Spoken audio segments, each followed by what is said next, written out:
One TV special report.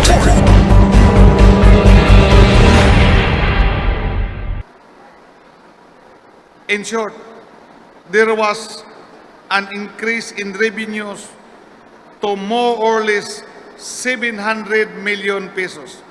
In the past, our leaders, bisan kamo sa lungsod, you do not talk on local revenues because we are all dependent only to the national tax allocation. We were able to raise revenues without increasing taxes. We only collect taxes due to the government. These are just among on the many best practices we have undertaken to ensure efficient fiscal management. This practice allowed us to fund critical, life-changing projects without incurring to loans because under our leadership, we discourage borrowing. We believe that progress should not be built on debit, but on discipline. That is what good governance means. As part of our good governance, basin og wa kay ninyo ni mabantay, the Asenso administration campaign for the election of a new board of directors in our electric cooperative.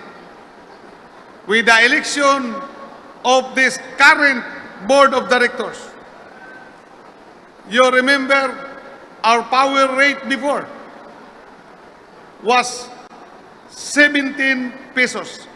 Sometimes naay panahon nga miabot og 18 pesos. With our new board of directors, effective 2024, ang atong power rate for Moelsi 1 from 17 pesos na paubos to 9 pesos per kilowatt hour. For Moelsi 2, from 17 pesos na paubos to 11 pesos. We should give a big hand to our current leadership of the board of directors in the two cooperative. Of course, for Muelsito, there is that challenge. Kung napaubos sa Muelsi 1 to 9 pesos per kilowatt hour, nganong dili nato mapaubos ngadto sad ang ato sa Muelsi 2. I understand the situation. Your provincial government, together with our two congressmen, have been working with the respective board of directors of the cooperative, together with our municipal mayors, in handling, in addressing the issues. I understand, while barato na ta dire sa District 1, Muelsi 1, pero napaghapon tayo challenges. Low voltage and brownouts. That is what we should address now. So with this good governance, what did we achieve?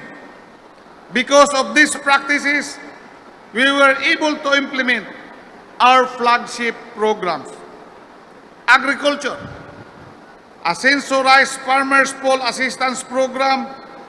We support our rice farmers gikan sa land preparation to marketing, free seeds, fertilizers, atong pangtambayayong with the Department of Agriculture, ga-sharing ta karon sa fertilizers, technical support. And because of this, we achieve now an average of 5.3 metric tons per hectare, surpassing the national average of 4.9 metric tons per hectare. O karon, including in the post-harvest facilities, no, inyo karong naobserbahan nga kita na sa provincial government ang namalit sa produkto sa atong farmers at a price 2 pesos higher than the trader's price. And later part of this speech, I am going to announce on the current situation of our prices of price in the province. Education, one family, one professional program. Over 3,000 grantees are receiving 25,000 per semester, helping poor families send at least one child to college so they can graduate, get employed, and uplift their families. Guwapo ang programa. Actually, of the 3,200 current grantees, only 2,600 were shouldered by the provincial government. The additional 400 was the program of the city of Misamis under the leadership of Congressman INDY when he was mayor, and 200 slots from Congressman ANDO OAMINAL. For this coming school year, in addition to what was promised by Congressman Asenso to Barangay Upper Dapitan, we will be giving additional 500 slots for this coming school semester. That will be in addition on the slots that will be handled by the municipal and city government. I would just like to announce to all the city mayors and municipal mayors, on Wednesday, we will be having our first coordination meeting with our board members we will be holding it at a very good function hall at the Northwestern Mindanao State College. No? And then the other national agencies which will be invited also to present to us your direction for the next 6 months. And in that particular meeting, that will be one of our agenda. It's to increase these grantees of the one family, one professional. In the field of education, the OPOP is for the tertiary. In the elementary, we have focused and fully supported the Department of Education and Culture. Not only on the academics, on the needs of the schools, but also on the sports development. And because of the establishment of our one MISOC Provincial Athletic Association, where we merged the 4 divisions into one, in consultation with the 3 city mayors, we came out that unprecedented victory. For the first time, MISAMIS Occidental was the champion of the 2025 Northern Mindanao Regional Athletic Meet.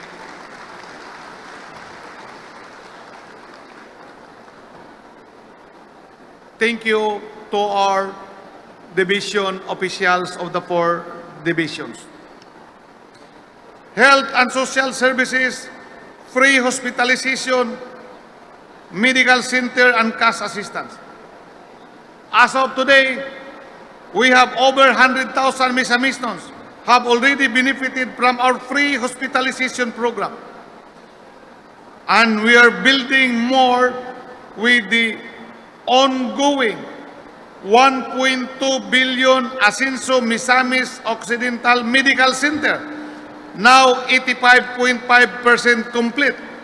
Here in the city of Oroquita, expanding capacity of our provincial hospital from 150 beds to 500, 500 beds with a plan to have a specialty case. I would like to explain a little bit of our pre-hospitalization program. Kay katong mga leaders nga wa pa makamove on o wa mahiuyon sa ato. This was used in the previous election. Ang atong pre-hospitalization, it doesn't mean nga libre ang hospital, nga buot pasabot ang atong hospital dili magpabayad. Our pre-hospitalization program covers private and government hospital, but it doesn't mean nga wala magpabayad ang Faith Hospital, ang Imyo Hospital, Medina Hospital, St. Teres Hospital, and also our government hospitals. This is our program nga ang atong government hospital, just like the private hospitals, they will charge the patient. Mo-charge sila sa pasyente, including our provincial-owned hospitals, Calamba, Orqueta, Jimenez, Todila, and Tangub. After applying the government program to be used for the hospital nga libre is only the coverage of the PhilHealth. So after deducting the PhilHealth, just like the private hospitals, they will bill sa sobra nga bili. How do we go with this pre-hospitalization? So that ang MISAMIS nun will have to see his mayor for the program, for the assistance in order to settle the hospital. Kung dili mas respondian sa mayor, moadto kang congressman, because our two congressmen are fully engaged in this program. Kung dili pa matuman, makuber tanan, moadto sa HSO office sa Kapitolyo, Humanitarian Service Office, in order to address kung unsay balanse. Subot pasabot kitang mga local officials ang nangitag pundo para ibayad sa hospital, no? Kay niadtong miaging eleksyon, dunay nagpalaban diha sa Kalamba ngadto sa atong kaatbang, dito nagpalaban sa SMNI, gipagawas nga wala kunoy access ang mga MISAMIS nun sa government program, no? Gipagawas nga ilang gipagawas nga libre kuno ang gobyerno nga hospital by the national government. That was a wrong concept. Kay buot pasabot ang atong mga MISAMIS nun moadto sa barangay captain, moadto sa mayor, moadto sa congressman, pagpilay exist nila sa ilang balay runon, just like kung moanha sa private hospital. In short, our free hospitalization program nagmaterialize ko ni tungod sa paningkamot natong local officials sa Asenso administration in collaboration with our congressmen, nangitag pundo para malibre ang hospitalization sa MISAMIS nun. We were also able to provide cash assistance or ayuda to the different beneficiaries from the different sectors of the province, which already reached to 814 million pesos, 152,000 under our local funds. So, gikan sa local pondo nato sa provincial government, nakahatag ta og 814 million pesos nga ayuda sa atong mga katawhan. which never happened in the previous administration. The previous administration was during the time of COVID. And during COVID, gikinahanglan sa atong mga katawhan ang ayuda. But per records in the provincial government, there were no cash releases ayuda from the provincial funds. And sa ato, even bisag mitibas na ang COVID, nakapanghatag ta og 814 milyones pesos ayuda para sa ato mga katawhan because ang pundo sa mga katawhan sa gobyerno ibalik ngadto sa mga katawhan in the form of social services like this ayuda. While we were able to release 814 million locally, there was about 3,506,379,231 and 29 centavos nga ayuda na release gikan sa DSWD and duly funds from the third quarter of 2022 under our administration to the first quarter of 2025. With courtesy, this is courtesy of our two congressmen and the support extended to us by President Bongbong Marcos. Can we give a big hand to the national leadership? And to the business sector, when there is this ayuda, naka-economic stimulus ni. Because both pasabot, mitaas ang purchasing power sa atong mga katawan. Part also of our social services is to support our abused children, which currently we have 25 clients in our Asenso, MISAMIS Occidental Refuge Center. Kung sa una, maghuot ang atong mga clients in one bedroom o kulang o gamit nini, karon humugaway na with a newly constructed 25 million fully furnished building and with the passage of the Provincial Children's School. Our clients have been allocated with funds as trust fund, which they can use for sustenance and under their reintegration in the community.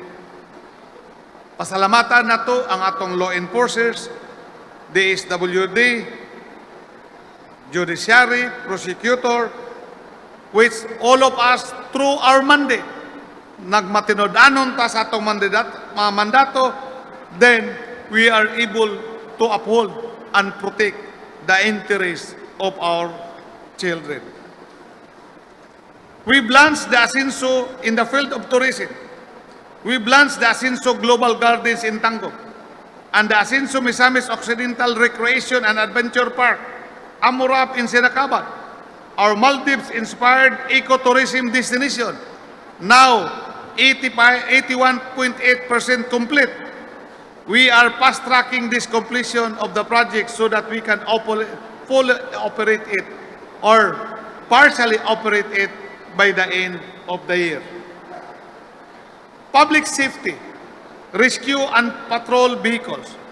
This started from the city of Osamis during the incumbency of former Mayor, now Congressman ANDO OAMINAL. As of this time, outside Osamis City, we purchased and distributed 381 patrol and rescue vehicles across the barangay, improving response in times of emergency, not to mention the patient transport vehicle ambulances that we had distributed to the different municipalities and cities. In terms of infrastructure projects, we were able to implement from our local funds a total of 2,402,013,857 pesos project. This includes building construction, road concreting, and water system projects. gikan sa atong lokal nga pondo. This did not include the multi-billion projects funded by the national government, courtesy of our two congressmen, and that of the completion of the Prangelby Bridge, thanks to President Bongbong Marcos. All these programs and projects were implemented again without loans, a testament to our efficiency and sound fiscal discipline. I would like two highlights. For the past 3 years during our first term, our national tax allocation from 2022, which we used from July, was 1.8 billion, 1,823 million. 2023, 1,552,829,000. 2024, 1,649,577,000. Total national tax allocation nato was 5,025,407,022 pesos. Pilay atong total na gasto, total expenditures from July 1, 2022 to June 30, 2025. So I am reporting to you because good governance is transparency. Our total expenditures for infrastructure, 2,402,013,857. For ayuda, financial assistance, 814 million. Medical assistance, social services, and other programs like agriculture, OPOP, sports, peace and order, 1,200,000,000. Salaries, bonuses, and operating expenses, 2,700,000,000. Total expenditures, 7,116,013,857 pesos. Pilay diferensya, 7,116,013,857 pesos kagasto, less ang NTE, 5,025,407,000. Ang difference is 2,090,606 pesos, 606,835 pesos. Despite the 2.9 billion gap between our total expenditures and national tax allocations, we did not borrow. Wala tamang hulam. We did not incur deficit. How did we manage? Through good governance, efficient local revenue generation, and prudent, responsible spending.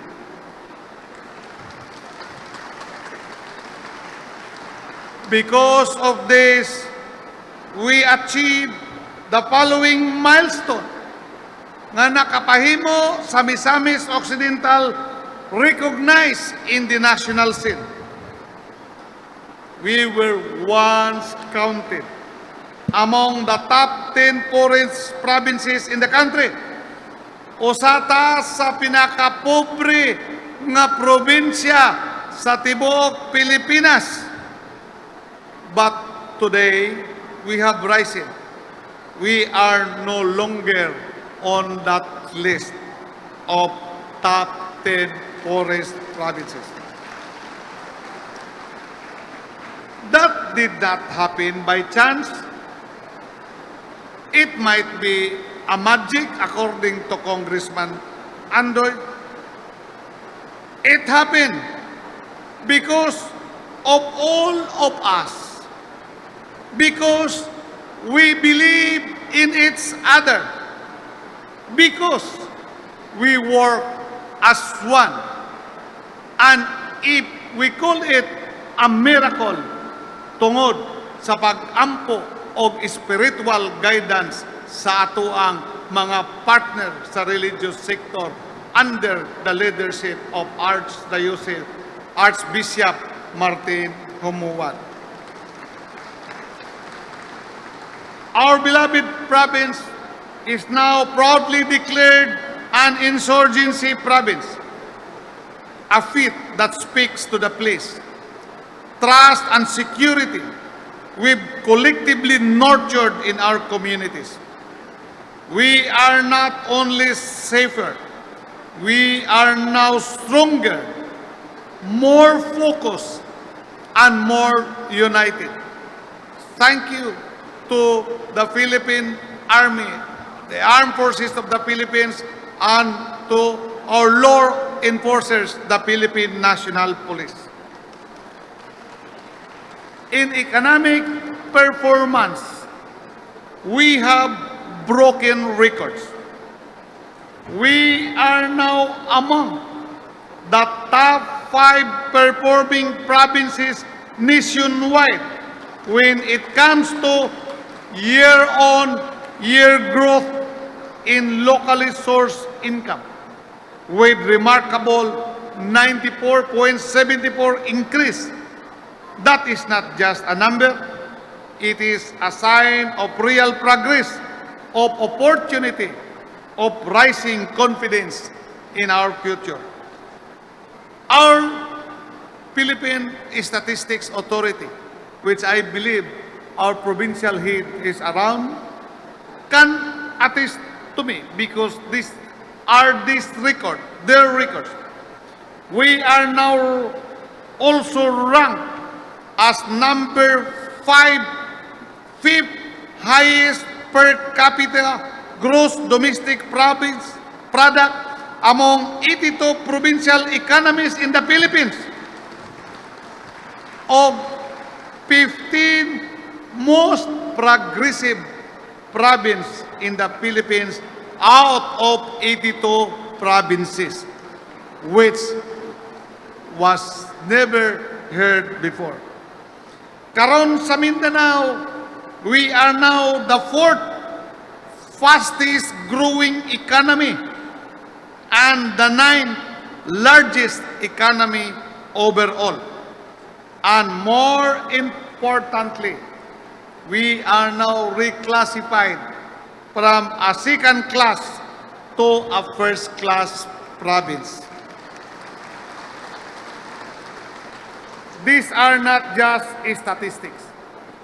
These are milestones, and each one tells a story of hard work. Istorya sa kakugi. Resilience og ang pagtuo nga we can rise above challenges if we move forward together.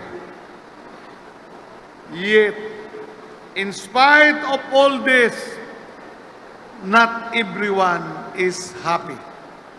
Duna gyapoy nagool.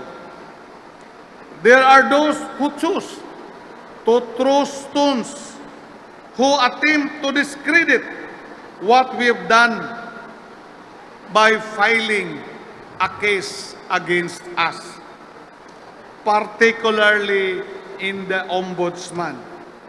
Some would rather focus on criticism than contribution. And so I see this. Just as ripe mango is the one that attracts stones, so too does meaningful progress through criticism. Sa ato, sa kabukiran, kung ang mangga na munga og mohinog, batuon. Abi ninyo, naghatag ang probinsya o pundo sa City of Osamis sa gwapo nga proyekto nga nahimo karong usa ka tourist destination locally, ang Asenso Wellness Center. Naghatag pundo 50 million. Naghatag og pondo sa Tanggob City College, 40 million pesos. Naghatag og pondo sa lungsod sa Panaon in the 1st District, 20 million. Dili ba ni maayo mga kaigsunan? Dili ba maayo ang maong proyekto? Yes, as a matter of fact, this was the disbursement of the city of Misamis and that of the city of Tanggol pasado sa Commission on Audit. Pero adunay a certain Edgar Villanueva of Misamis City and a certain Artemio Gomihad sa lungsod sa Kalamba nga mi-file og kaso sa atong provincial treasurer, sa atong budget officer o sa atong accountant, apil ang atong gobernador sa pagpundo niya ng prohektuha. According to Mayor Villanueva, midol niya si Mr. Artemio Gomihad nga gisugo, gipapirma lang kuno siya sa kanhi congressman nga taga Plaridel nga idemanda kami o sa kanhi gobernador. Ang ako lang sampung nadunggan kani si Asertin Engineer Villanueva, kontraktor ni sa segundo distrito sa health center nga wala humana. Mayon taog na ang representative sa Department of Health nga to fast track the investigation. Dili lang kana mga kaigsunan sa atong paghatag og housing project. This started with Congressman ANDO when he was mayor diya sa Malaubang sa atong Urban 4. Diya sa Laman, katong atong Laman housing nga napahimuslan na karon. Si Congressman Ando o si Governor OAMINAL investigate nila sa ombudsman tungod sa maong prohekto. Og nasayod man siguro kamo sa kaso nga gipail sa atong kaatbang against our board members, our vice governor, your governor, dito sa ombudsman o sa office sa presidente, which was recently dismissed by the office of the president and even their motion for reconsideration sa atuang pag-practice of good governance. Kini mga kaigsunan, bisan pa niini, we will not be discouraged. We will not be distracted because a mango that is being thrown at is a mango that is worth something. And likewise, what we have built, what we continue to build is valuable because it uplifts lives, it transforms communities. Let the stones come. Sige, pamato pa mo. Let them throw what they may be. We will answer under the spiritual guidance of our Bishop KAPARI-AN and religious leader. We will answer not with anger, not with division, but with continued service, with deeper dedication, and with ever greater progress. To those who support us, thank you for believing. To those who doubt us, we invite you to join us. And to those who oppose us, we remind you, this is no longer the province it once was. This is a rising province, a united province, a hopeful province, a province that can be great someday. And we are just getting started. Now that we have this historic mandate, dili ta magpahulay. We continue to move forward, stronger and faster. To the people of Misamis Occidental, we are ready to serve you much, much better, deeper, and faster.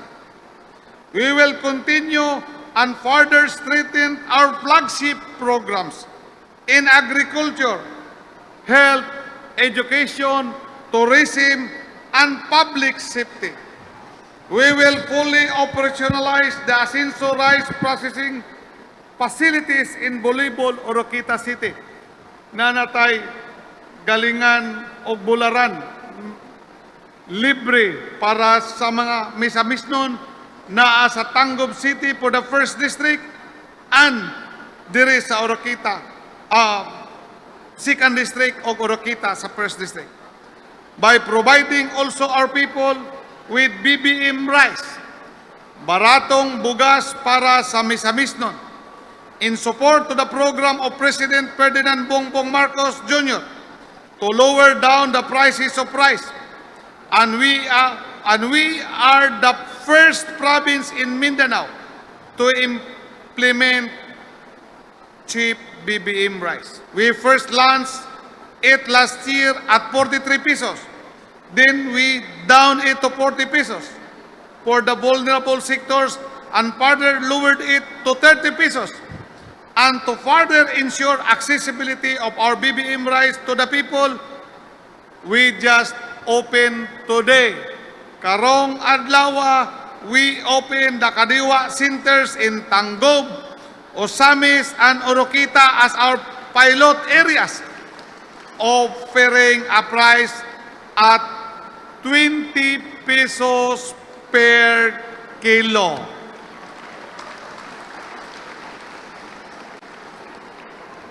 Gikan kana sa atong local harvest nga atong gipalit karon, abot sa atong farmers, and it will be sustained pagkahurot sa maong stock with the support of President Bongbong Marcos, because we have now an agreement with the NFA through the Food Terminal Incorporated to avail the P20 rice. No, this P20 rice mo kani ang gwapo nga bugas karon sa NFA. Ang kantidad ani 33 pesos. Atong ibaligya og 20 pesos ang 6 pesos and 50 centavos sa 33 pesos subsidized gikan sa atong national government. Ang 6 pesos and 50 centavos gikan sa ato ang local government. So sugod karong adlaw kung ikaw misamis nun, imo nang matilawan ang BBM rice at 20 pesos per kilo.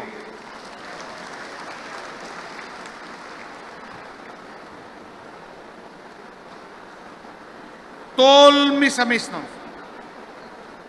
To every barangay, municipal, city, and provincial leaders, to our countless supporters and service providers, daghang salamat sa inyong pagsalig o pagmahal.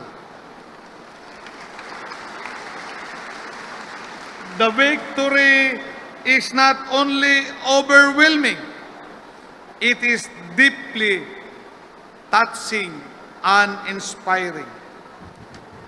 It ignites our hearts to work even harder.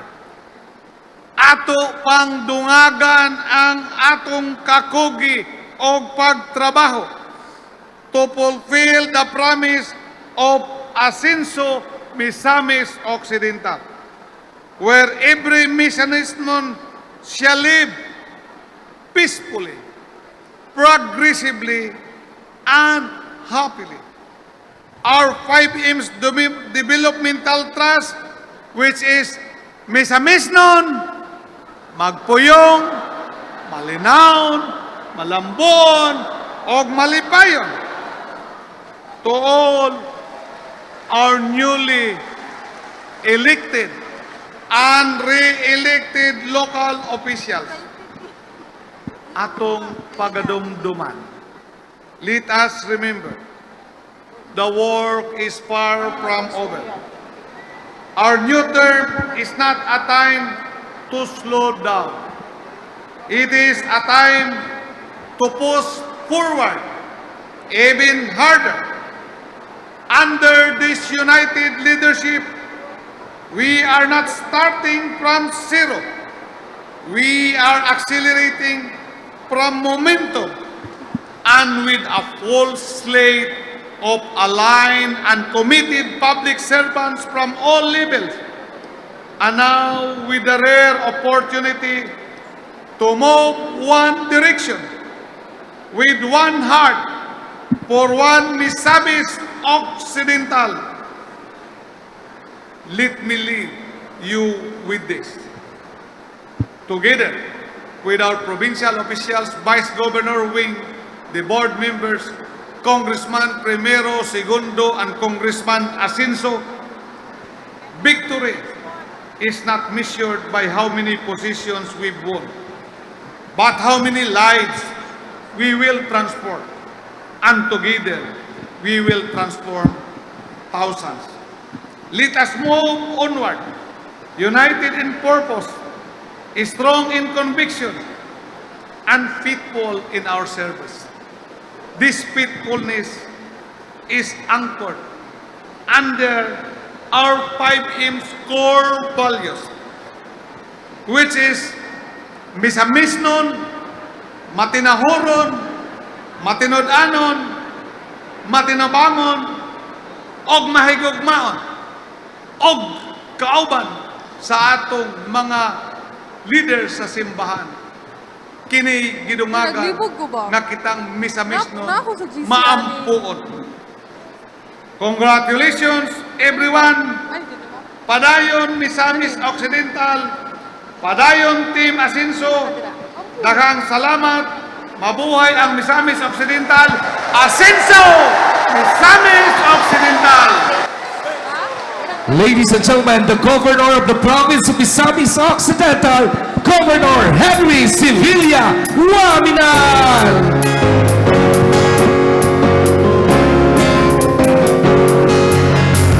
Governor Henry S. OAMINAL, Mauman Kasaligan. Governor Henry S. OAMINAL, Nagkaroon ng nalibulon. Governor Henry S. OAMINAL, ayuhan sa pananunahon. Governor the working governor. Inang tanan mo Asenso.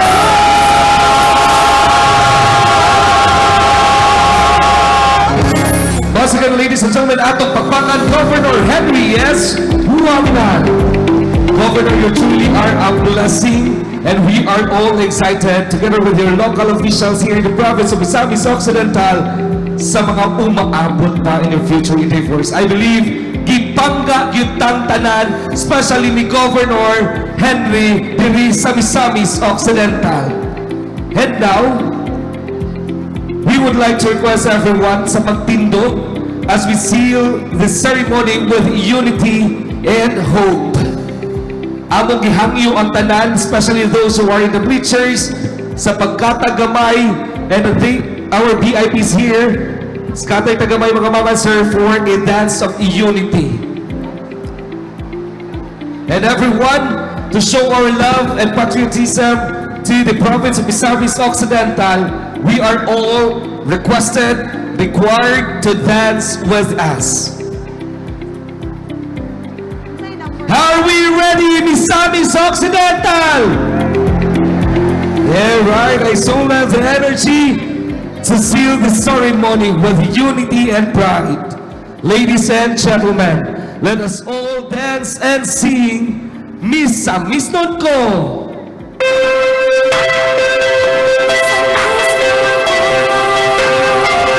Misamis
misamis nun ko. Longest bridge in the Philippines, sa Misamis Occidental nakita. Sumahalin na atong imahan sa ulugo ng Paralan Festival. Lahat sa Miso, ipasikat buta para sa Miso. Tara magtulog ka, lahat sa Miso.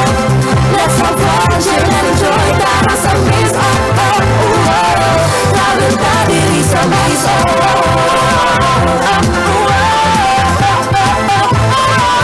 Misamis lang ko.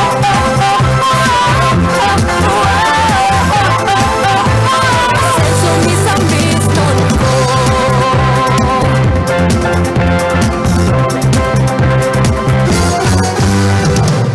Make your wish upon Asenso sa Miss Oak.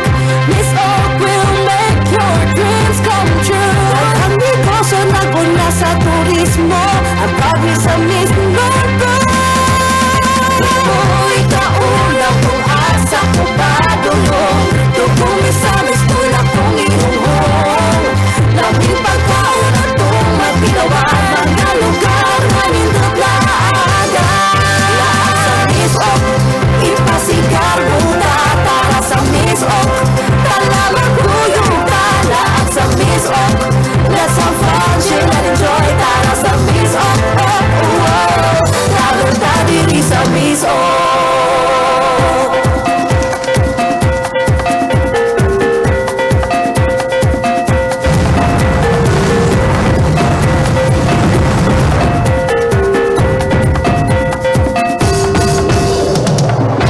Sa paradise, ang PANGHITABO. It's a wonderful place. I know misamis nun ko. Andot misko laag-laag, presko nga hangin ng inyong masimbot. Libot-libot, ug mo tilaw sa mga pagkaon na sa tupalibot. Halahapit sa mga hapitan nga numan magbalon, tas pagkaong manamian, maaninot nga suruyan, laagan ang di makumpara Lahat sa sa uwan. Miss Oak, ipasigar buta para sa Miss Oak. Talawag tuyong ka para sa Miss Oak.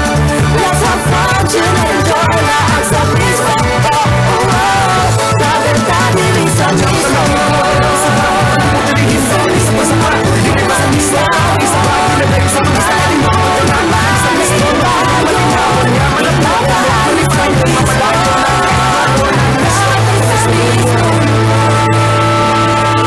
Once again, ladies and gentlemen, this is the oath-taking ceremony of the newly elected officials of the province of Misamis Occidental.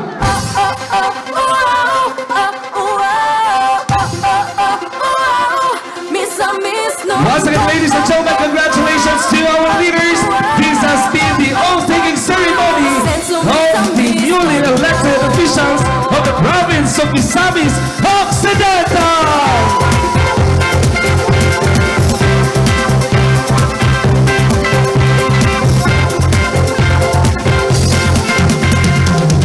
I'm proud, misamis nun ko. Hindi siya gitsadughan ko. Hindi nakatatakto kung pagkaploy. Ladies and gentlemen, this brings our celebration to a close.